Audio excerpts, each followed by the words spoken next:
কাজ ভালো হলে ফল ভালো হবে, মায়ের আদর্শ ভালো হলেই তো সন্তান ভালো হবে। এই দুনিয়ায় যত ভালো ভালো সন্তান আসছে সব হলো মায়ের অবদান। আমার বলার সময় হাতে নাই, মায়ের কারণেই সব সন্তান ভালো। এসপি সাহেবের ব্যবহার ভালো, খোঁজ নিয়ে দেখেন তার মা ভালো। ডিসি সাহেবের ব্যবহার ভালো, খবর নিয়ে দেখেন তার মায়ের আদর্শ ভালো। একজন মেম্বারের আদর্শ ভালো, খোঁজ নিয়ে দেখবেন মায়ের আচরণ ভালো। একজন ডাক্তারের ব্যবহার ভালো, খবর নিয়ে দেখবেন তার মায়ের আদর্শ ভালো। মায়ের আদর্শের কারণেই সন্তান ভালো হয়। ও আল্লাহর বান্দারা, হেদায়াতের মালিক আমার আল্লাহ। ও এলাকার মা বোনেরা, মাইকের আওয়াজ শুনতেছেন?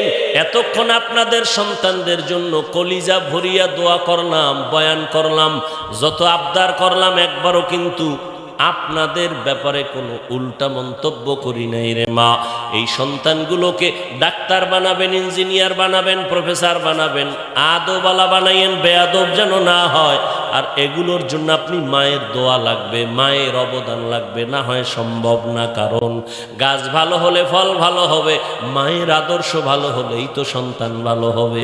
এই দুনিয়ায় যত ভালো ভালো সন্তান আসছে সব হলো মায়ের অবদান। আমার বলার সময় হাতে নাই, মায়ের কারণেই সব সন্তান ভালো। এসপি সাহেবের ব্যবহার ভালো, খোঁজ নিয়ে দেখেন তার মা ভালো। ডিসি সাহেবের ব্যবহার ভালো, খবর নিয়ে দেখেন তার মায়ের আদর্শ ভালো। একজন মেম্বারের আদর্শ ভালো, খোঁজ নিয়ে দেখবেন মায়ের আচরণ ভালো। একজন ডাক্তারের ব্যবহার ভালো, খবর নিয়ে দেখবেন তার মায়ের আদর্শ ভালো। মায়ের আদর্শের কারণেই সন্তান ভালো হয়। ও পর্দার আড়ালের আম্মা জানেরা, আপনাদের এত মর্যাদা সম্মান, আপনারা নবীদের মা, সাহাবায়ে কেরামদের মায়ের মতো মা। আজকে এই স্টেজে কত ছাত্রের মাথায় পাগড়ি দিলাম, এরা আলেম হয়েছেন, এরা হাফেজ হয়েছেন, এদের মা বাবার জীবন কত ধন্য। ও পর্দার আড়ালের মা, আপনার কি মনে চায় না একটা ভালো সন্তানের মা হয়ে কবরে যাবেন? কোরআন পড়াই একটা ওই ডাক্তার সন্তান ডাক্তারি করবে, কোরআন পড়িয়া নামাজ পড়িয়া আপনি মা বাবার জন্য দোয়া করতে ভুলবে না। এখনো সময় আছে, তওবা করেন।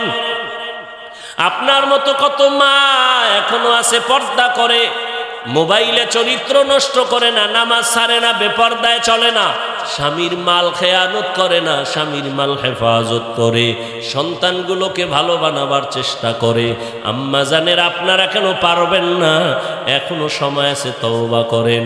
মনে মনে আল্লাহকে বলেন, হে মালিক, আর বেপর্দায় চলবো না, নামাজ ছাড়বো না, মোবাইলে সময় নষ্ট করব না, স্বামীর মালের খেয়ানত করব না, সন্তানগুলোকে আদর্শ সন্তান বানাবো। ও আমার যুবক বাবারা, তওবার নিয়ত করো। আবু জাহালের মতো কপাল পুরিও না, ওমরের মতো মেজাজ নিয়ে তওবা করে নাও। ওমরের মতো তৈরি হইয়া আল্লাহকে মনে মনে বলো, আল্লাহ, জীবনে এক পর্যায়ে গুনাহ তো কম করি নাই, মায়ের সাথে বেয়াদবি, বাবার সাথে বেয়াদবি, মুরব্বীদের সাথে বেয়াদবি, আলেমদের সাথে বেয়াদবি কম করি নাই।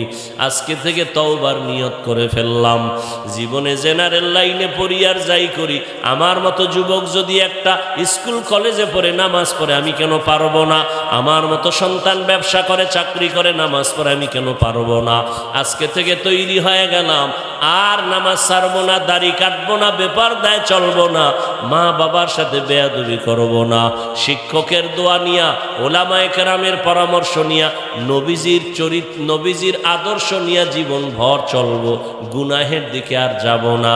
তওবা নসিব যদি হয়, মুনাফিকি যদি না থাকে, খাঁটি তওবার নিয়ত যাদের আছে, দুটো হাত আল্লাহকে দেখাইয়া দাও। আয় আল্লাহ, হাতগুলো কবুল করে নেন, তওবা কবুল করে নেন, তওবার উপরে মজবুত হইয়া চলার মতো তৌফিক দান করেন। আমিন।